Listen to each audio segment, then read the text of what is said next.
nakahanda na ang Public Order and Safety Division o POSD kaugnay sa mga aktibidad may kaugnayan sa Christ the King Youth Convergence 2025 na gaganapin sa lungsod ng Kawayan. Bukas, November 23 ay magsasagawa ng prosesyon ang mga delegado ng naturang aktibidad na magsisimula sa Our Lady of the Pilar Parish Church patungo sa Quezon Street paliko sa National Highway at saka tutumbukin ang Canciller Avenue pabalik ng simbahan. Sa panayam ng Bombo Radio Kawayan kay POSD Chief Pilarito Malilin, sinabi niya na upang maiwasan ang pagbigat ng daloy ng trapiko ay mayroon silang isinagawang rerouting sa kanilang hanay. Pangunahin na sa bahagi po ng Pilar Street, Pamitan Street at Sipat Street na pawang nasa likod ng simbahan. Tiniyak naman ni Malilin na mayroong naka-escort na mga uniform personnel sa mga isinasagawang prosesyon upang matiyak ang kaligtasan ng mga delegado. Ganito po ang bahagi ng pahayag ni POSD Chief Pilarito Malilin. Natin, you take Pamitan Street, palabas ka doon sa likod ng simbahan yan, may mga rerouting na gagawin tayo dyan. Doon sa may Pilar Street, sa likod ng simbahan din yan, sa side. Meron din tayong rerouting na gagawin dyan. You take Sipat Corner Bridge. Papunta doon sa extension yan ng Banawi Street. Doon sa may Pamitan Street. Puro likod ng simbahan ito.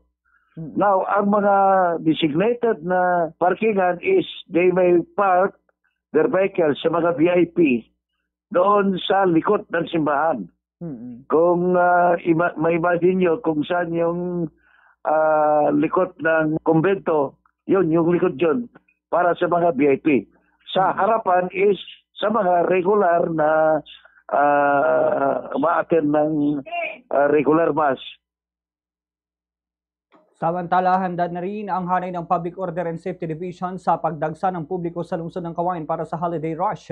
Ayon kay POSD Chief Pilarito Malilin, sa ngayon na pa lamang ay nagsasagawa na sila ng road clearing sa National Highway at poblasyon area na kadalasang nakakaranas ng heavy traffic. Kung sakali mang magkaroon ng build-up ng traffic, ay magpapatupad ang kanilang hanay ng mga countermeasures upang hindi gaanong bumigat ang trapiko. Ganito po ang karagdagang pahayag ni POSD Chief Pilarito Malilin. Ang mga one-way skin road, kung pwedeng i-double way, kung pwedeng isasaraduhan, mga ganon. Sabi ko naman, ang sakasya ko, maganda yan kako, lalong-lalo na kung talagang rush hour na at siyempre, Christmas at saka New Year's. Kaya kung kailangan, buksan natin lahat ng mga kalsada. Yung mga one-way traffic na yan or mga